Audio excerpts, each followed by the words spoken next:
One of the main questions we receive, and one of your nightmares, let's say, is how to tune buttons. So today I want to show you a little bit the tricks on how to tune buttons and why we tune the buttons in this way. When you receive the sales already with buttons, let's say pre-tuned, but they're not 100% tuned like you would want, you know. So the best thing is always to check them. And I show you the first step of when you receive the sale, how you have to check your button tension. You should do it without having the sale rigged. The button is inside the button pocket. The button goes all the way to the end where the button pocket finishes. But we don't know if the button is actually all the way inside. So the first thing to do is to actually put tension on all the buttons when the sale is de-rigged, so that we are sure that the button is all the way to the front. So now the first step is to put tension on all the buttons. So we do this action on all the buttons on the whole sail. So we just keep putting pressure so that we are sure that the button goes all the way in. Once this is done, I fully release the tension again, because now I know that the button is fully inside and that there is no tension in the button. Once I've done this, I start putting tension again. I put tension, and when I start feeling that there's pressure in the key, I stop. I don't do more than that. And I do this for all the buttons. So now we've put tension on the buttons so that the button goes to the end of the button pocket. We have released it to let it neutral, and we have put a little bit of tension till you find the pressure on the button. So how do we put the tension on the button? Because we get to the point where there's tension, but some buttons need more tension and some buttons need less tension. Generally, the buttons which need more tensions are those which are beneath the boom. So in this case of a race sail, the boom is sitting here, it's this button and this button. These are the two buttons which need a little bit more tension. So when you're putting tension to the button and you feel that there's pressure, at that point you give just a little bit more tension, which means like a couple of turns more of button key, not more than that. The only button over the boom which needs more tension is actually the top button. This button on the top is the same tension amount as the two bottom buttons below the boom. So if we divide the sail into sections, the lower part needs to have a bit of pressure on the button because it's what gives you power. The part in the middle, higher, needs to have no tension on the button because the wind is free to go out. So if you put tension, you will get some profile in the back of the buttons, and this will slow down the wind from exiting. And the top part of the sail needs to be closed as well, so the top button is tension, a bit more tension, because this way you can actually have like a winglet effect. You will get more power, and you will only exit from the back and not from the top. The sail is giving the profile. The buttons are there to follow. This is why you don't have to overload the buttons. The buttons just need to have a little bit of tension or just a little bit more to enforce what the sail is already giving as a profile. If you overdo it, you're just going to get the sail to be stiffer, you will block the wind from exiting. So just, never exaggerate with button tension. Remember also that if you would exaggerate with button tension, you're going to put more pressure on the cambers. So the rotation of the sail would be harder if you exaggerate with the button tension. So this is also a reason why you shouldn't overload the buttons. Bringing the AC-1, you start the mast.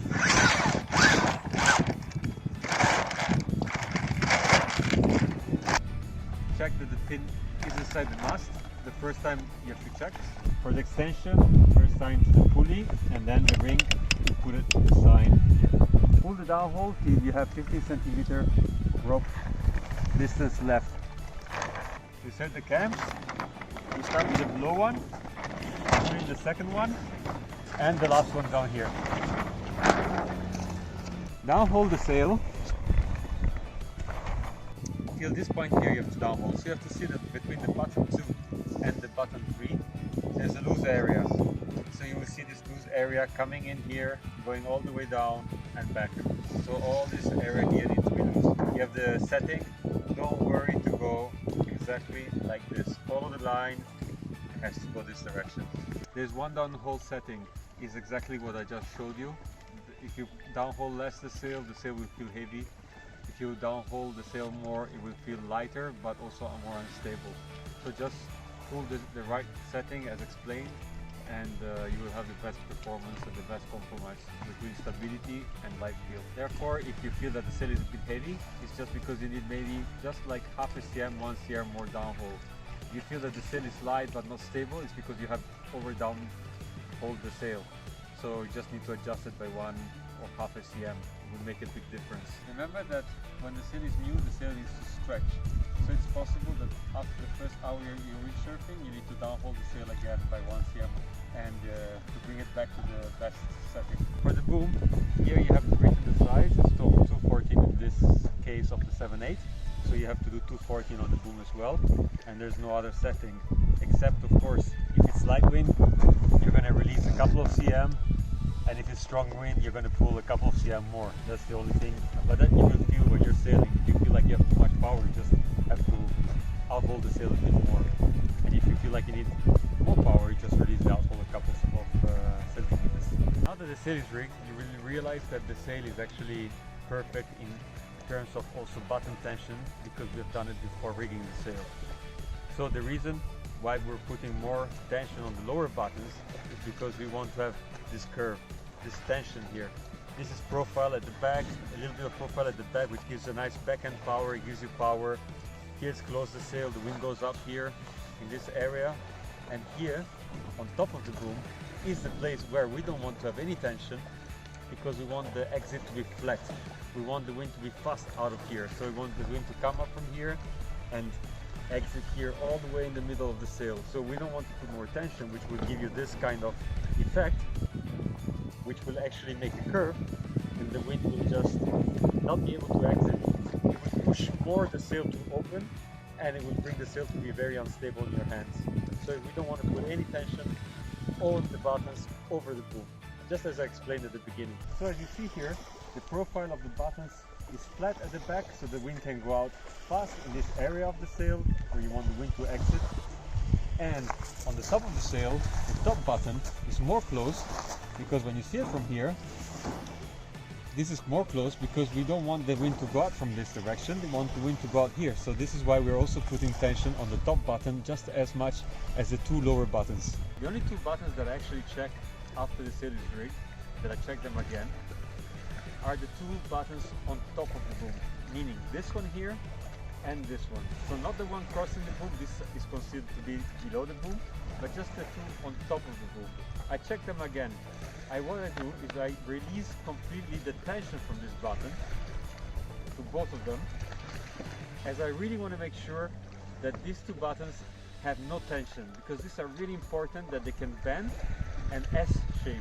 Because when they S-shape, they will release all the pressure on your backhand when you get overpowered. Once I release the full tension, then I just give tension again, feel the pressure and stop. And I do the same on this one. The last part we have to tune is the tack strap. The tack strap is important because if you don't put enough tension, it will flap, it will make the base flap.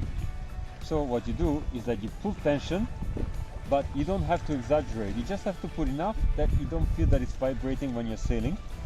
And it's important that you don't overdo it, because what you want to see is also that when it gets windy, practically the lowest button is also able to open. But if you put too much tension on this button, if you pull too much tack strap here, the sail will be locked. But you actually want the sail to open as well. When you're really overpowered, when you're going downwind, you also have to have the chance to see this button opening, because it would make the sail much faster and lighter. This is the AC-1 2021. If you follow the steps I just showed you to tune the sail, you will have it tuned like all the pros in our team. And as you see, it's not that difficult. One setting of downhaul, it's plus minus 2 cm on the boom, and the button setting tuning is very simple if you follow what I just told you.